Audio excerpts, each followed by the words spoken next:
O amor à primeira vista realmente existe? Margie Danielson se perguntou isso em 1987, quando viu pela primeira vez um estranho bonito em um bar com tema country western em Salt Lake City, Utah.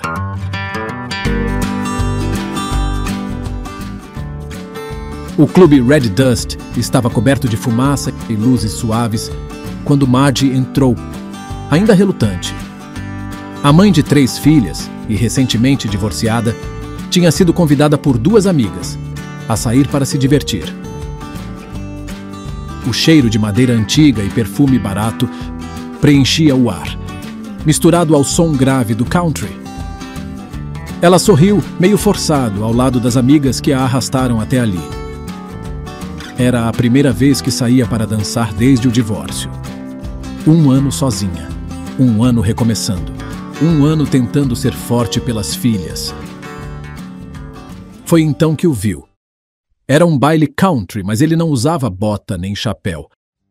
Nada de fivelas ou camisa xadrez, apenas uma camisa branca. Calças Levi's bem ajustadas e um sorriso que parecia treinado. Não chamava a atenção por ser extravagante. Era o contrário. Sua simplicidade destacava-o em meio aos cowboys performáticos. E ele a viu também. Ficou surpreendida quando escutou. "Você gostaria de dançar?" perguntou ele, a voz baixa, segura, quase calculada. Margie aceitou. A dança foi lenta. Ele não apertou demais nem pouco. Um equilíbrio desconcertante. Apresentou-se como Sean Paul.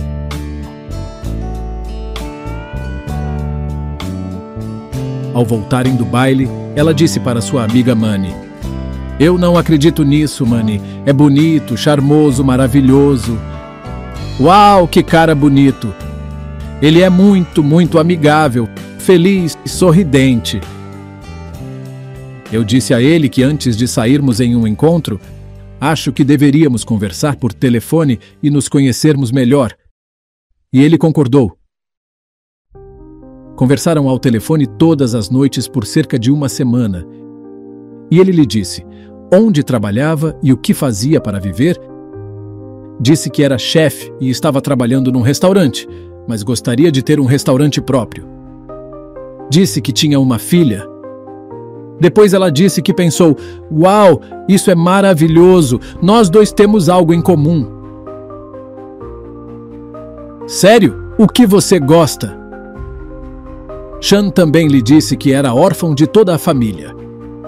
Perderam a vida em um acidente aéreo na Nova Zelândia.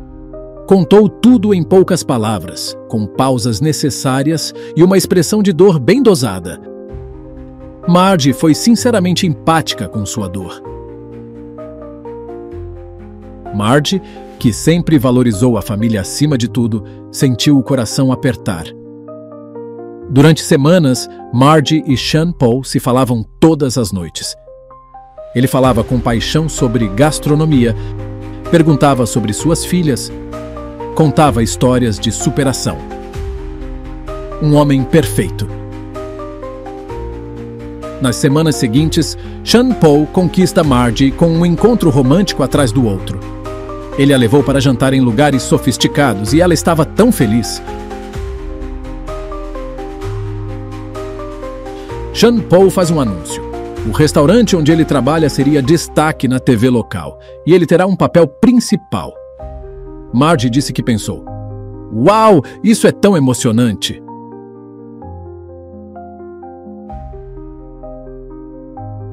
Toda a família, ou seja, Margie e as 3 filhas, se acomodaram para esperar o programa de TV. Quando foi ao ar, o chefe não se comportava como ele. Ele estava com um chapéu de chefe grande e óculos. Ela nunca o tinha visto usar óculos. E ele falava sobre como preparar o prato, mas ficava olhando para baixo.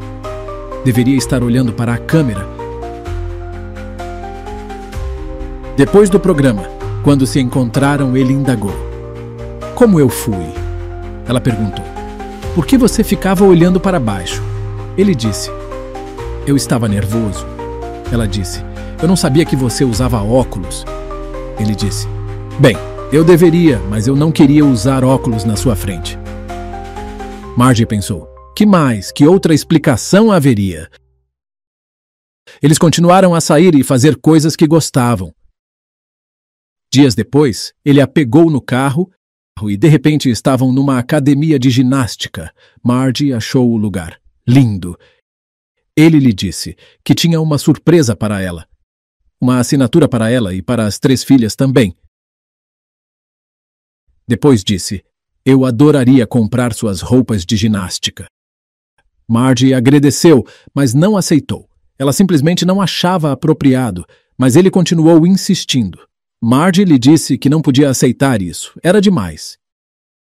Ele não aceitava um não como resposta. Continuou dizendo que adoraria comprar as roupas. Mas Marge não voltou atrás, disse, não. Alguns dias depois, quando Marge chegou do trabalho, teve a sensação de que algo estava errado. Seu coração parou quando viu todas aquelas roupas de ginástica penduradas nas portas e no teto. Ela simplesmente congelou. Sabia que Sean Paul tinha comprado as roupas e as pendurado ali. E tinha estado na casa dela. Você não invade a casa de alguém assim, simplesmente não faz. Eu liguei para ele e disse, como você fez isso? Por que você fez isso? E ele respondeu, eu só queria te surpreender.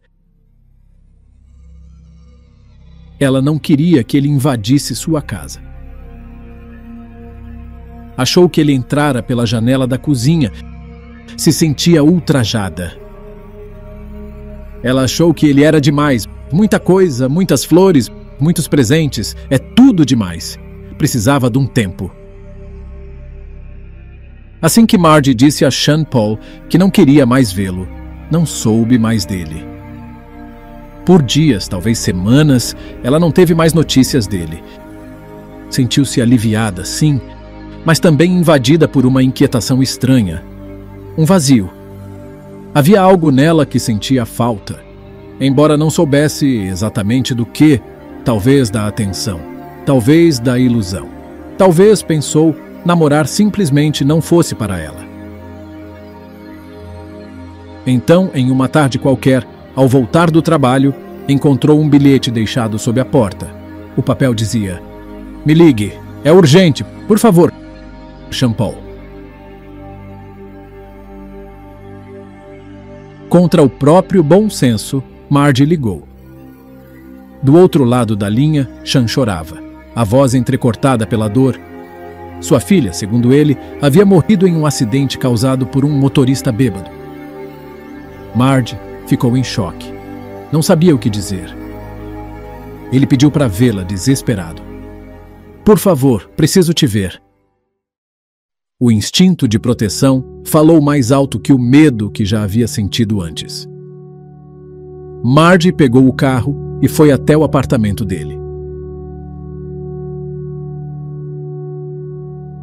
Quando a porta se abriu, uma sensação gélida percorreu sua espinha. O homem diante dela não parecia o mesmo. O olhar estava diferente, duro, distante. Era como encarar um estranho. Nos olhos dele, Marge viu algo que nunca tinha notado com tanta clareza. Maldade. Ele tinha outro lado, um segundo lado. Talvez até um terceiro. Algo que ele escondia tão bem até aquele momento. Não sabia quem era essa pessoa. Sentiu mais medo do que jamais sentira na vida. Tinha que sair dali. Eu volto mais tarde. Tinha que escapar. Enquanto descia as escadas às pressas, nem sabia exatamente do que estava fugindo. Só sabia que não podia ficar. E que se entrasse naquele apartamento, talvez nunca mais saísse. Nos dias que se seguiram, tentou convencer a si mesma de que estava exagerando. Talvez tivesse imaginado tudo. Talvez fosse só a emoção. Mas então o telefone tocou novamente. Era ele. Marge hesitou antes de atender, mas não conseguiu ignorar o pedido de ajuda. Do outro lado da linha, a voz dele estava embargada. Disse que precisava providenciar o traslado do corpo da filha, que havia morrido, segundo ele, em um acidente de carro causado por um motorista embriagado. A tragédia parecia grande demais para ser real. Toda a sua família já havia morrido num acidente de avião. E agora a filha. Era demais para um homem só. Marge pensou nela mesma, em como ela jamais suportaria perder uma das filhas. O peso daquela dor a atingiu com força. E foi assim que eles voltaram a conversar. Aos poucos, os telefonemas se tornaram frequentes. As palavras dele voltaram a soar doces, acolhedoras. Sean sabia exatamente o que dizer. Sabia como fazê-la sentir-se segura, próxima, necessária. E com o tempo, o medo que antes a alertava foi desaparecendo, dissolvido por promessas e emoções manipuladas com maestria. Eventualmente, Marge aceitou revê-lo. Retomaram o relacionamento. E dessa vez sem os receios de antes. Segundo ela, o medo havia ido embora e nunca mais voltado. Eles namoraram por quase 1 ano. Marge queria um companheiro, queria um final feliz. Com o tempo, o envolvimento entre os dois se tornou mais íntimo, mais profundo. Mas ainda assim, algo nela hesitava. Havia algo em Sean Paul que não parecia completamente verdadeiro. Perfeito demais. Controlado demais. Numa tarde foram juntos ao shopping. Ele estava animado, ela também. Pediu que ela escolhesse um presente, o que quisesse. Colocou a carteira nas mãos dela e disse para pagar. Era um gesto generoso e familiar. Mas ali no meio da euforia, Marge notou uma ausência. A corrente de ouro que ele usava todos os dias não estava mais em seu pescoço. Ah, devo ter perdido por aí, disse ele, dando de ombros. Mais tarde, no provador, ao segurar a carteira dele, Marge cedeu à curiosidade. Abriu. Dentro encontrou um recibo de penhor. Era do colar de ouro. Ela ficou confusa. Por que mentir sobre isso? A primeira resposta que veio à mente foi romântica. Talvez ele tivesse penhorado o colar para comprar os presentes, e escondeu isso para não preocupar. Ou talvez quisesse que ela descobrisse para entender o sacrifício que ele teria feito por amor.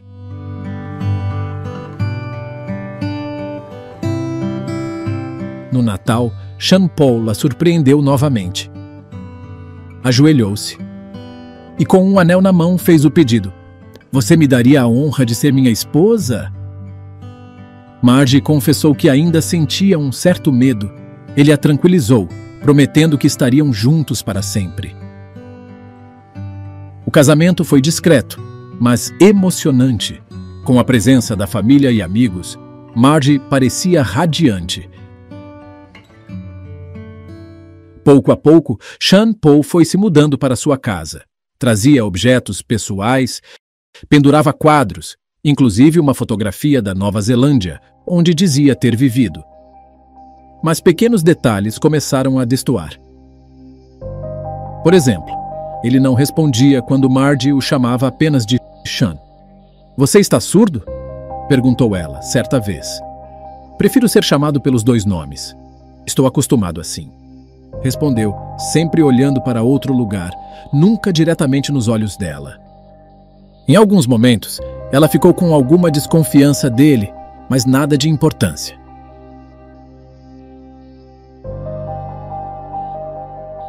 Apesar dos estranhamentos pontuais, a vida a 2 parecia tranquila. Até o dia em que Sean sugeriu algo mais sério. Juntar as contas bancárias. Disse que era apenas um passo natural. Logo assumiu as finanças do casal. Pediu para adicionar seu nome às contas dela, tanto corrente quanto poupança. E trouxe documentos para ela assinar. São só formulários do banco, nada demais, disse. Marge não leu. Confiava nele, na época. Mas havia algo nos olhos de Sean Paul que a perturbava. Ele evitava contato visual, desviava o olhar com frequência e isso começou a deixar uma pergunta no ar. O que ele estava escondendo? 6 semanas após o casamento, Marge recebeu uma ligação inesperada. Era sua amiga Isla. Liga à TV. Tem um cara em America's Most Wanted que se parece com o seu marido. O programa de TV America's Most Wanted é um programa de TV que fala de foragidos procurados pela justiça. Margie riu, desconcertada, mas ligou a TV. Na tela, um homem chamado Paul Stephen Mack era descrito como foragido, procurado por tirar a vida de uma mulher em Sacramento, Califórnia. As semelhanças físicas eram vagas, mas a dúvida foi lançada. Margie ficou confusa. Aquilo era absurdo demais. Sean Paul teria feito isso? Não poderia ser. Ela pensava no casamento, nos momentos felizes. Mas algo nela insistia em investigar. Começou revisando os documentos que Sean havia mostrado. Certidões de óbito dos pais, do irmão, da irmã e da filha. E então notou algo estranho. A certidão de óbito da filha tinha a data errada. Não havia selos do Estado. O papel parecia falso. Quando Sean chegou em casa, Margie mostrou os erros. "Eu cuido disso", disse ele, sem hesitar. Fez uma ligação para o hospital. A atendente informou que não podia fornecer informações por telefone, mas que, com uma carta e comprovação de paternidade, poderiam ajudar. Ele respondeu que enviaria. Margie fingiu se acalmar. Mas naquela noite, deitada na cama, sem conseguir dormir, ela entendeu o que precisava fazer.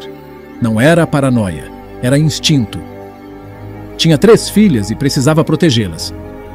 Ainda que não soubesse exatamente de quê, mas sabia que precisava descobrir a verdade.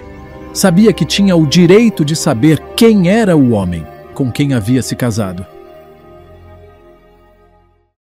Margie finalmente decidiu que precisava descobrir a verdade. Não mais suposições, não mais medo velado. A única saída parecia ser contratar um investigador particular. Ao fazer contato, ele foi direto. Para começar, precisaria de 2 coisas: o número do seguro social de Sean Paul e um depósito inicial de $1.500. "Sem problema, eu consigo isso", respondeu ela, desligando o telefone. Mas ao encarar a realidade, percebeu a ironia cruel. Para investigar seu próprio marido, teria que pedir dinheiro a ele. Mentir para Sean Paul nunca havia sido uma opção. Mas agora, sentada à mesa com ele, não via alternativa. Precisava convencê-lo de que o pedido era legítimo, sem levantar suspeitas. "Minha amiga Daryl precisa de ajuda, uma cirurgia. Você poderia?" Sean Paul nem hesitou. "Claro." Margie agradeceu, torcendo para que ele não percebesse o tremor em suas mãos. A culpa a corroía, mas era um passo necessário. Mais tarde, quando a noite caiu e Sean adormeceu profundamente, ela agiu. Saiu da cama em silêncio, com o coração disparado. No banheiro, já havia escondido papel e lápis. Procuraria o que o detetive havia lhe pedido, o número de seguro social dele. Com cuidado, vasculhou a carteira dele. Encontrou não um, mas 2 cartões de seguro social. A confusão se instalou. Por que 2? Anotou ambos os números, os devolveu ao lugar exato onde estavam e apagou a luz. Dormir naquela noite era impossível.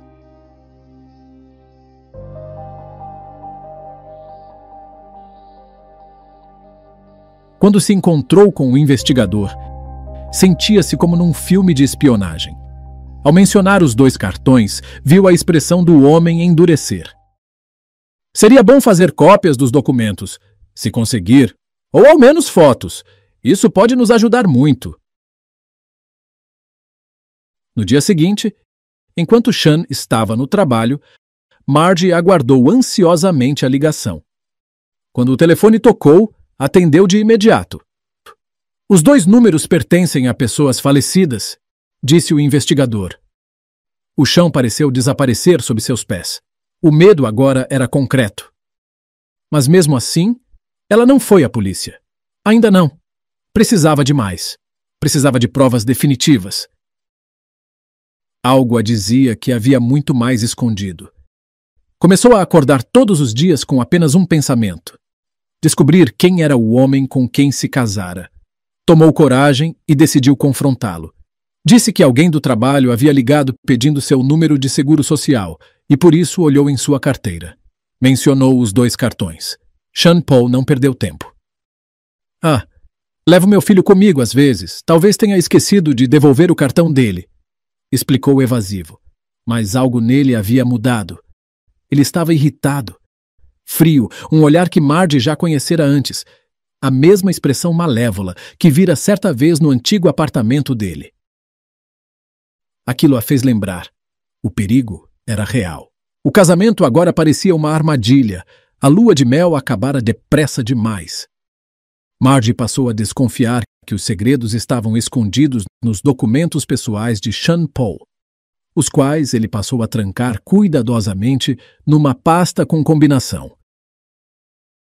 A desconfiança virou determinação. Ela precisava ver o conteúdo daquela pasta.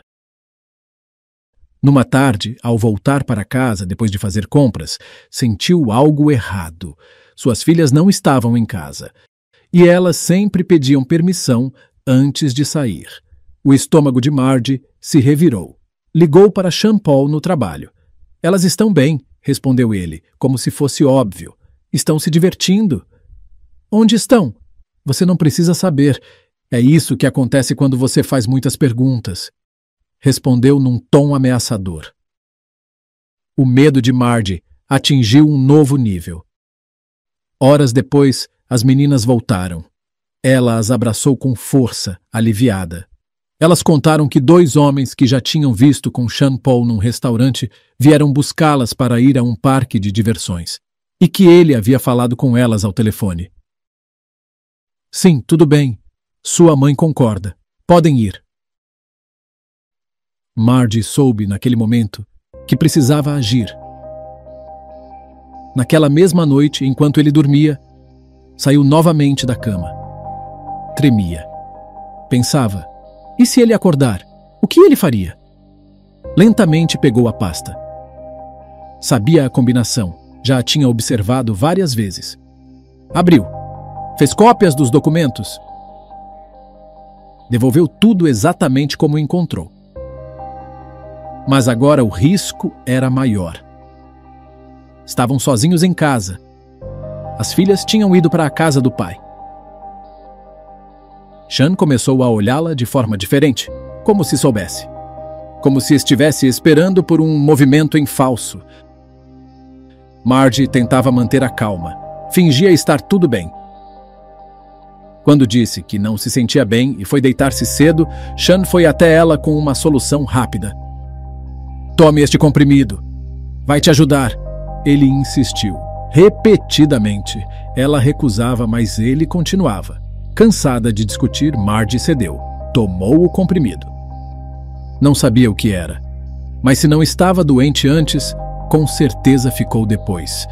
Mal conseguia se levantar. Estava enjoada, tonta, vulnerável. Um mal-estar horrível, até que teve que correr ao banheiro para vomitar. Mais tarde, Sean bateu na porta e pediu para entrar. Atordoada, quase desmaiando, ela abriu a porta. Sean entrou. Pegou-a nos braços com um gesto que parecia gentil. Colocou-a na cama. Ela pensou, ele vai me deixar em paz, que bom. Mas não dormiu. Apagou, ou desmaiou. Era como cair num abismo sem fim. Marge sentia-se como se estivesse desaparecendo dentro de um buraco negro, mergulhada em escuridão total. De tempos em tempos, flashes de consciência surgiam como breves fachos de luz. Alguém estava sobre ela. Tentava gritar, mas nenhum som saía de sua boca. E então tudo se apagava novamente. No fundo, ela sabia o que havia acontecido. Sean Paul havia abusado dela enquanto estava inconsciente. Ela tinha certeza disso. Marge Danielson, com apenas 7 semanas de casamento, estava convencida de que havia sido dopada e abusada pelo homem com quem dividia a cama. Sentia-se traída, quebrada. Tinha hematomas pelo corpo e Sean Paul havia desaparecido. Os segredos e mentiras que ele havia contado agora se acumulavam como evidências do mal que ele escondia. E diante da devastação, ela encontrou um fio de força. Precisava proteger suas filhas. Por elas não podia mais hesitar. Ao entrar na cozinha, viu o copo de suco de laranja que Sean Paul costumava beber. Lembrou-se de algo que vira na televisão. Era possível extrair impressões digitais de objetos como aquele. Colocou luvas de borracha, envolveu cuidadosamente o copo em um saco plástico e foi direto para a delegacia. Diante do policial, sua voz tremia, mas sua determinação era clara. Acho que meu marido não é quem diz ser. Estava nervosa. Tinha medo de não ser levada a sério. Ele tem 2 cartões do Seguro Social e a certidão de nascimento da filha dele. Eu acho que é falsa, explicou. Tinha receio de parecer exagerada, paranoica, mas também sabia que ele havia se tornado mais agressivo. A polícia percebeu sua aflição. Se você está com medo dele, levaremos isso a sério, garantiram. Entregou o saco com o copo. E então esperou. Quando os policiais voltaram à sala, Margie sentiu o mundo desmoronar. As impressões digitais correspondiam a Paul Stephen Mack. Quem é ele? O que ele fez? Perguntou sem fôlego. O policial não hesitou. Paul Stephen Mack era um fugitivo procurado por tirar a vida de uma mulher. Seu rosto já havia sido exibido no programa America's Most Wanted, e agora Margie estava casada com ele. Contaram que Mack havia esganado uma jovem secretária de 19 anos, Annette Huddle, e deixado seu corpo boiando em um rio. Na época, sem provas suficientes, ele foi liberado. Pouco depois, envolveu-se com Karen Winslet. A envenenou e abusou dela. Colocou seu corpo no porta-malas do carro dela e abandonou o veículo em um estacionamento. Foi então que fugiu para Salt Lake City, e a polícia o procurava há 1 ano. Margie não conseguia aceitar. O mal havia vivido sob seu teto, dormira ao seu lado, tocara suas filhas. Os detetives aconselharam que ela saísse de casa com as meninas imediatamente. Mas Margie sabia. Se não voltasse naquela noite, ele fugiria. Sean Paul já estava desconfiado, e se pressentisse o cerco, poderia fazer algo ainda pior. Não, eu vou voltar. Não vou deixá-lo machucar minhas filhas.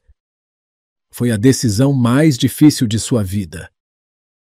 A polícia organizou uma operação para prender Sean Paul na manhã seguinte. Margie, por segurança, mandou as filhas para a casa do pai, mas ela mesma voltou.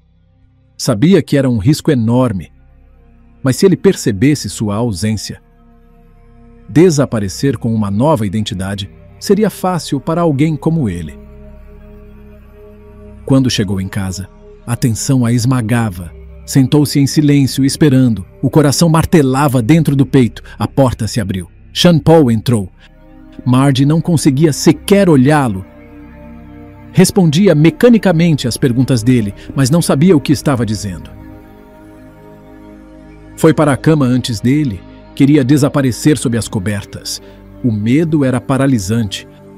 Mal conseguia respirar. Fingiu estar dormindo, mas seus sentidos estavam em alerta. Ouvia passos no corredor. Ele entrou no quarto. Parou ao lado da cama. Ela sentiu sua presença. Sabia que ele a observava. E pensou, o que ele vai fazer? Ele pode me matar. Será que vou sobreviver a essa noite? A polícia planejava prender o marido de Margie ao amanhecer. Mas antes disso, ela precisava sobreviver à noite. Quando ele entrou no quarto, deitou-se ao seu lado e se inclinou para beijá-la, todo o corpo de Margie enrijeceu. Ela torcia para que ele não percebesse o terror que a consumia por dentro. Passou a noite inteira de olhos abertos, fingindo dormir, o coração acelerado, o medo constante pulsando em cada batida. O dia começou a nascer e Margie ainda estava desperta. Quando ouviu batidas na porta da frente, Sean Paul saltou da cama.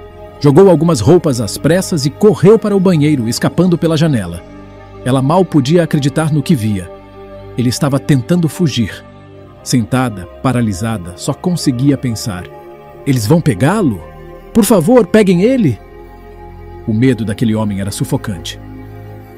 Mas não havia para onde fugir. Paul Stephen Mack, o verdadeiro nome de Sean Paul, foi finalmente capturado. E Margie pôde, pela primeira vez em muito tempo, respirar.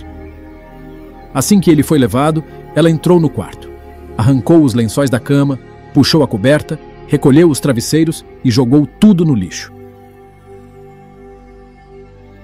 Depois, foi direto para o chuveiro. Esfregando o corpo com força, chorando e gritando, como se quisesse se livrar dele de uma vez por todas.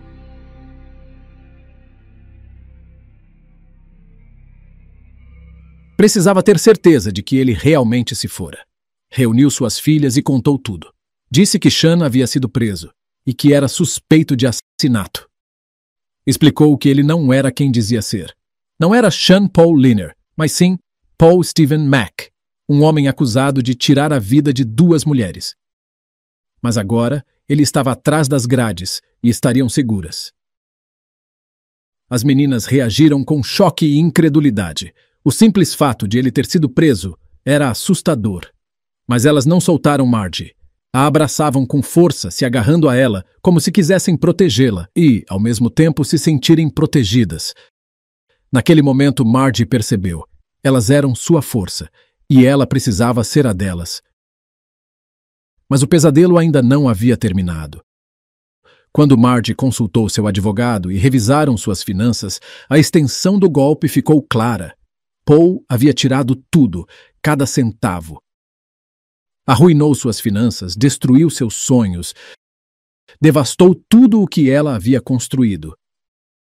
Ele não havia roubado apenas seu dinheiro, havia quase apagado sua esperança. Com o tempo, Margie começou a reconstruir a vida. Foi quando recebeu uma ligação inesperada. Alô? Era Paul Mack. Dizia ser inocente. Pedia que ela não acreditasse no que os jornais escreviam, nem no que a polícia afirmava. Dizia querer voltar para ela e para as meninas. Margie recusou com firmeza. Isso não pode acontecer, respondeu. E então ele disse: eu voltarei pelo menos mais uma vez. Aquelas palavras congelaram seu sangue. Mais uma vez para me matar? Pensou. Ela desligou, mas ele ligou de novo e de novo. A ameaça permanecia mesmo à distância. 3 anos depois, Paul Stephen Mack foi finalmente levado a julgamento pelo caso de Karen Winslet. As acusações eram graves. Ele abusara e tirara sua vida com premeditação. Margie estava determinada a ver justiça ser feita. Temia que ele, com seu carisma manipulador, convencesse o júri de sua inocência. Sabia o quanto ele era persuasivo. Sabia do risco. Se fosse absolvido, ela seria o primeiro alvo. No tribunal, Paul usou todo o charme que tinha para tentar manipular o julgamento. Acreditava sinceramente que poderia enganar o júri, como enganara tantas outras pessoas. Mas sua lábia não foi suficiente. O júri não se deixou levar. Paul Stephen Mack foi condenado por todas as acusações. Sua sentença, perpétua com possibilidade de condicional ao cumprir 27 anos. Mesmo assim, Margie sentia que precisava de um encerramento. Queria olhar nos olhos dele e mostrar que, apesar de tudo, ela havia sobrevivido. Foi até a prisão. Ele sorriu ao vê-la. Querida, nossa, como você está bonita! Ela o encarou firme. Paul Stephen Mack, estou aqui para dizer que sei o que você fez. Você foi julgado e condenado. Quero que me deixe em paz. Quero que deixe minhas filhas em paz. Você não pode mais nos ferir. Ele respondeu com frieza. Eu ainda vou vê-la mais uma vez, não importa o quê. Ela não hesitou. Então venha. Boa sorte com isso. A coragem de Margie foi admirada por todos que conheceram sua história. Ela conviveu com o inimigo, fingiu que tudo estava bem, protegeu suas filhas e ajudou a colocá-lo atrás das grades. Foi, sem dúvida, um ato de imensa bravura. suas filhas voltaram para casa e se enroscaram com ela na cama. Pela primeira vez em muito tempo havia paz. Era novamente um lar feliz. Mas Marge sabia que a luta ainda não havia terminado. Paul teria direito à liberdade condicional um dia. Alegando falta de provas, as autoridades nunca conseguiram acusar Paul Mack pelo caso de Annette Huddle, sua primeira vítima. Mas durante uma entrevista, o sargento Tim Bailey deu uma declaração chocante. Recebi uma ligação do advogado de Paul Mack, que o representava na Califórnia. E ele me disse que queria e ele queria principalmente que a família soubesse que Paul Mack confessou, antes de morrer, ter tirado a vida de Annette Huddle. Paul Mack morreu na prisão em 2018. Tinha 75 anos. Marge e suas 3 filhas, para sua proteção, vivem em um local não revelado.